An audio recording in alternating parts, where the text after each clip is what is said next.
दोस्तों, आज का टॉपिक हमारा बड़ा इंटरेस्टिंग होने वाला है और थोड़ा कंट्रोवर्शियल भी हो सकता है और आपको सोचने को मजबूर करेगा। और ये टॉपिक है कि आजकल मेडिकल इलाज इतना महंगा क्यों हो गया है। जब हम कुछ छोटे थे, जब मैं बहुत छोटा था तो एक डॉक्टर होते थे, मैं पटेल नगर में रहता था, डॉक्टर सेवाराम। उनकी फ़ीस 2 रुपये हुआ करती थी और वो हमारे फैमिली डॉक्टर थे। बाद में 5 रुपये फ़ीस हुई, 10 रुपये फ़ीस हुई और आजकल 1000, 1500, 2000, 2500 रुपये डॉक्टर्स की फ़ीस हो गई है। ये ठीक है कि महंगाई बढ़ी है, बट फ़ीस बहुत ज़्यादा हो गई है। इसके पीछे क्या कारण है जिसके बारे में हम सबको सोचना पड़ेगा, क्योंकि इलाज जो है वो कॉमन मैन की रीच से बाहर जाता जा रहा है। तो इसका जो सबसे पहला कारण, देखो, इसके अंदर डॉक्टर बनने की प्रक्रिया की अलग बात है। एक डॉक्टर बनने में उस डॉक्टर का कैलिबर कितना होता है, और अगर जो बच्चा डॉक्टर बनता है बाद में, या कोई बिटिया डॉक्टर बनती है, तो वो क्या क्या और चीज़ें कर सकती है और डॉक्टर बनना चूज़ करती है, वो अलग बात है।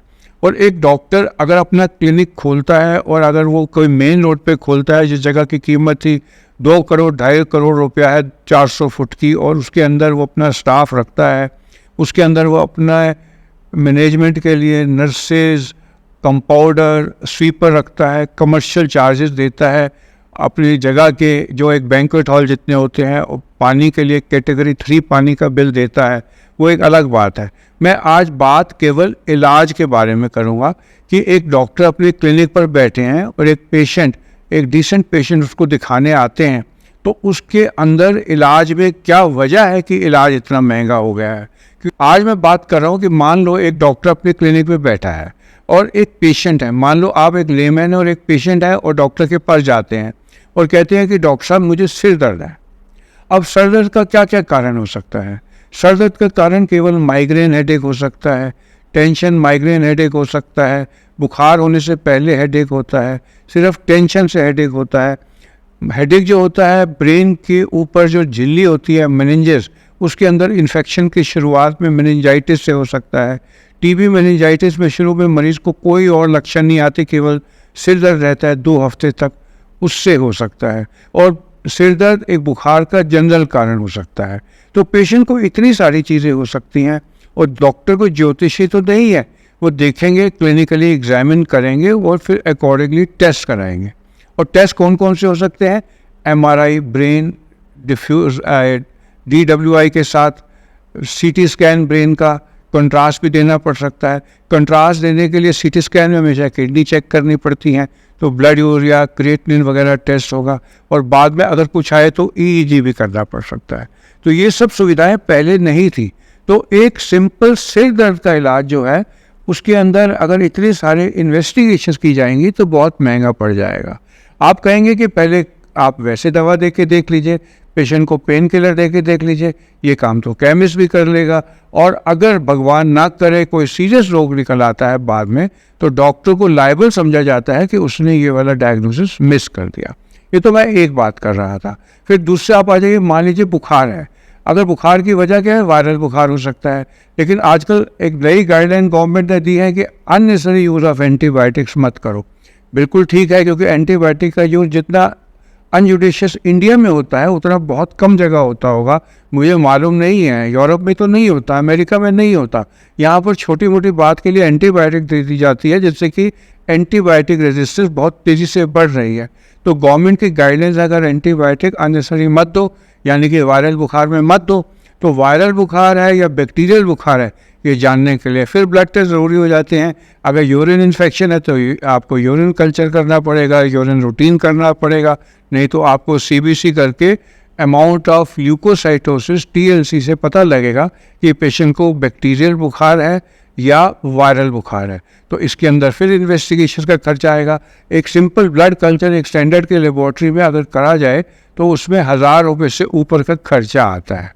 आप कहेंगे कि अब पहले तजर्बे से दवा दे दी जाए, तो तजर्बे में दवा देने में अगर पेशेंट की प्रॉब्लम बढ़ जाती है तो फिर डॉक्टर को लायबल समझा जाता है कि उन्होंने टाइम पर टेस्ट क्यों नहीं कराए।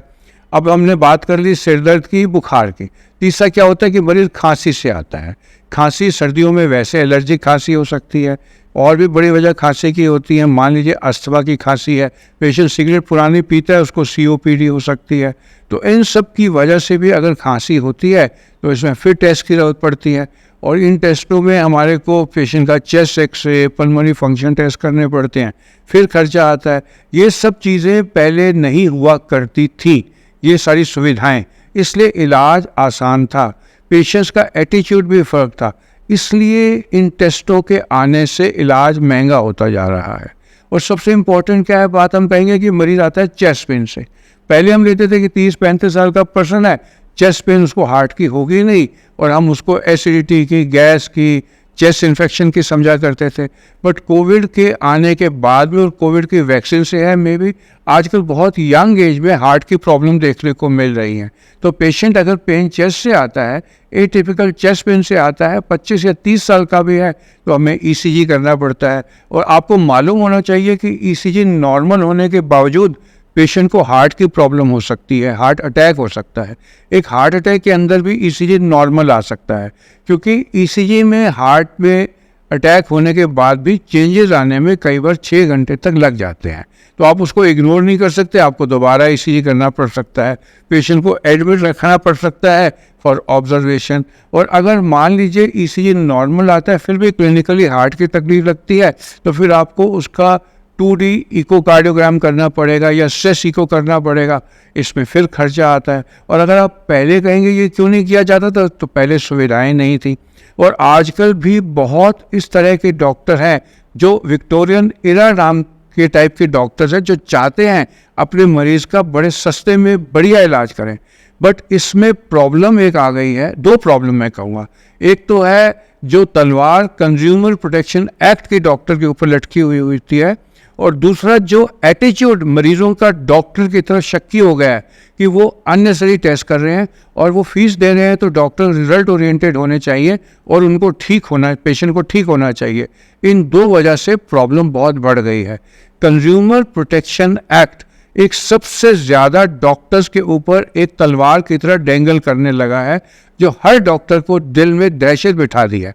क्योंकि कंज्यूमर प्रोटेक्शन एक्ट के नाम से ही लगता है कंज्यूमर को प्रोटेक्ट करने वाला एक्ट। नाम से लगता क्या, ये एक्ट है ही ऐसा। इसके अंदर इनिशियली जब ये बनाया गया था तो मेरे ख्याल से 1986-1989 के करीब ये आया था, और 1991 से ही डॉक्टर्स पे केस होने शुरू हो गए थे। एटलीस्ट मेरे ऊपर तो 91 में हुआ था, और जबकि 96 में जाकर ये गवर्नमेंट ने सुप्रीम कोर्ट पे रूलिंग दी थी कि डॉक्टर्स इस एक्ट के अंदर आते हैं। तो कोई भी पेशेंट अगर डॉक्टर के पास जाता है और डॉक्टर से वो ठीक नहीं हो पाता या बीमारी बाद में बढ़ जाती है, तो डॉक्टर लायबल है कि उसने टाइम पर मरीज का डायग्नोसिस क्यों नहीं किया। इसलिए सारे डॉक्टर अपने को सेव करने के लिए पेशेंट के टेस्ट एक्स्ट्रा करा लेते हैं, उनको कोई नुकसान नहीं होता, जेब से पैसा तो पेशेंट का जाता है। तो ये एक बड़ी सोचने की बात है।